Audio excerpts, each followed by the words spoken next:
So today is so exciting because I have my helper Jaden here and our hydrogen shower came in the mail. And today we're gonna walk you through just the setup process on how to make sure your hydrogen shower gets installed correctly. All right, so I'm here in the shower and step one is I'm gonna remove the shower head here. And so I'm just gonna unscrew this, and the nice thing about our shower is if you have any regular shower, then everything that you need is going to be in the box. So the next thing we're going to do is just screw in our hydrogen shower here and reassemble this on top of it. I'll be right back.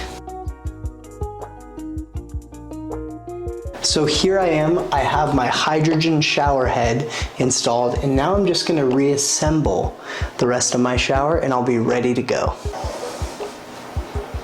Awesome, so it looks like I've got that all finished up. Now, the next step, turn it on.